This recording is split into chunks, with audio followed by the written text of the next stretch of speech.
Alright mga kababayan, welcome back dito sa AJ Commentaries. Kung hindi pa po nakasubscribe, subscribe na po. Kamusta po kayo mga kababayan? Pag-uusapan po natin sa pagkakataong ito mga kababayan, itong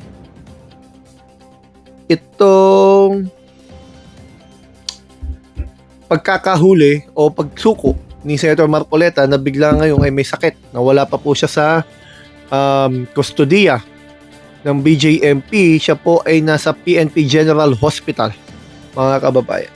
Alam niyo po, may napupuna lang tayo. Napapansin ko lang po mga kababayan, no offense kung kanino man.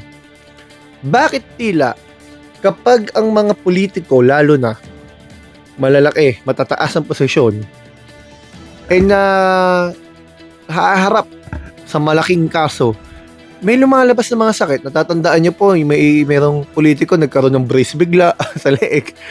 Tapos may masakit sa likod, etc. etc. Ngayon pag-uusapan po natin yan. Pero bago yan, may babasahin lang po ako mga pasasalamat ko na rin po sa mga subscribers.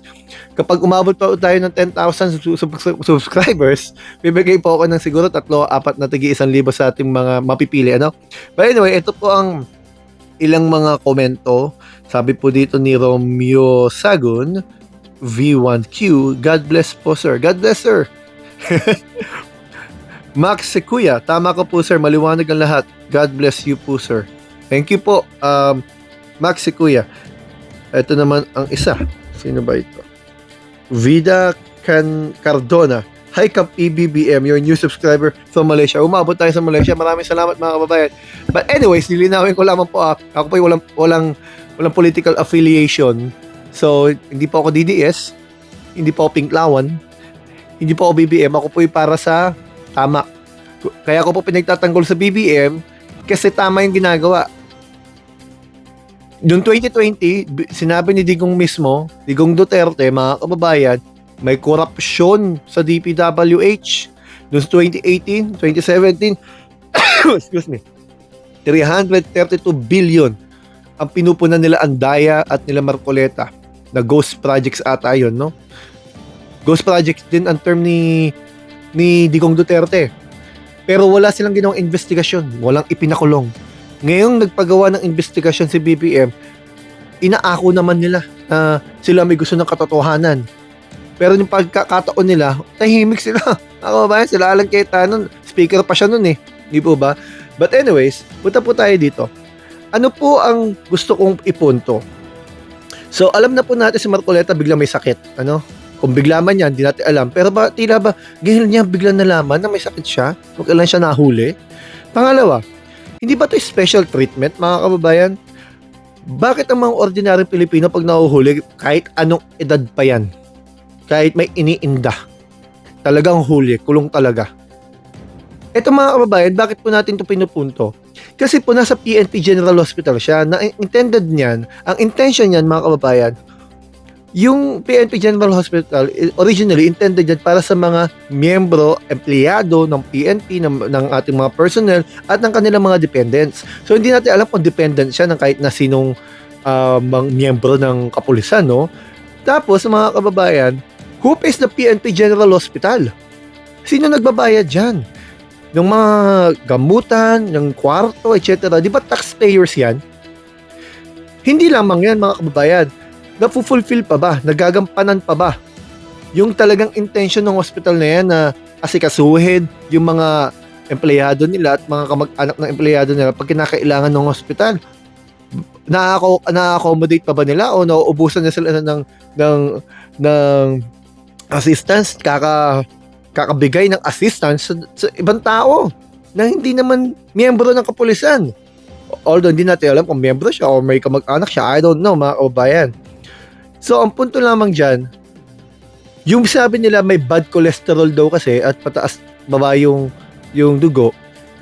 Ang ibig sabihin ba nun, lahat ng preso ngayon, kailangang i-check kung may bad cholesterol at merong pagtaas ng hypertension?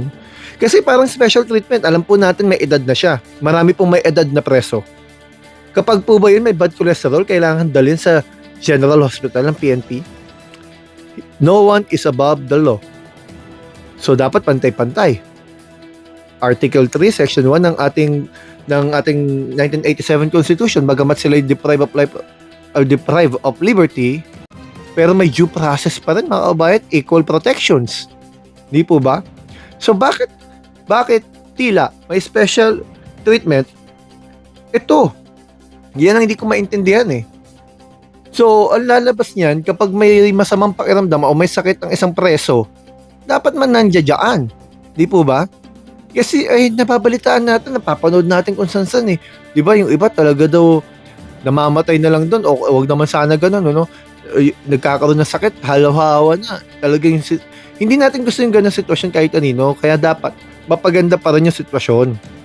Pero ang punto lang natin, tila ba kapag may makapangyarihan, mataas na opisyal ng gobyerno ang nasasampahan ng kaso, bukod sa nagkakaroon ng biglang sakit, iba ang trato.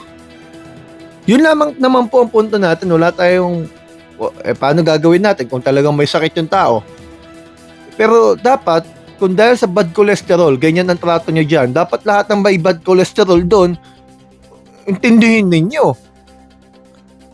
Diba? Kasi, yan ang gusto nila, diba? Accountability. Ang kailangan nila ay stability. At hindi lamang po yun, mga kabayan, ayaw nila ng selective justice. Gusto nila justice. Di ba selective nga ito? Pinipili lang. Para sa akin, ito ang selective eh. Pati yung rally nila eh. Kung yung rally ng INC ay rally ng ordinaryong nagrarally, mga kababayan, dinisperse na yan kasi wala nang permit yun eh. Binomba ng tubig yun. Hindi natin sinasabing yun ang gawin, pero ang punto natin, sa iba ginagawa yan, sa kanila hindi. Di ba? Inasikasa sila. Yun nga selective eh. Ako po nung nasa koleyo, political science, graduate po ako, never akong nakirally, hindi po ako rallyista. Yung ako po'y presidente ng isang organization, mga kababayan. May mga pumunta po sa akin at sinasabi na sumama sa Anak Bayan, sa LFS, at kung san-san pa, mga kababayan. Hindi po ako pumayag eh. Kahit yung outside civic organization namin at iba pang mga organization ko noon, hindi po ako pumayag kasi hindi po ako rallyista. Hindi po ako nagsisigaw. Ano? Ako po ay reformista. Doon tayo sa tama. Doon tayo. Kung may mali, adi ayusin natin. Hindi po ba, mga kababayan? But anyways, iiwanan ko po sa inyo ang tanong na yan. Anong tingin ninyo doon sa pagkakatrato kay Marcoleta? Bagamat gusto natin maging maayos ang kanyang sitwasyon, meron siya pananagutang kailangang harapin. Maaaring acquit siya, maaaring makonvict siya, hindi natin alam. Pero kung hindi siya pwedeng panagutin habang nililitis, hindi siya pwedeng dalhin doon sa dapat niyang kalagyan dahil meron siyang bad cholesterol, mga kababayan, dapat lahat ng preso tignan ninyo. Unfair eh, di ba? Yun lamang po ang akin. At sana po ay maging maayos na ang bansa natin. Yun naman po ang gusto natin lahat, mga kababayan. Di po ba?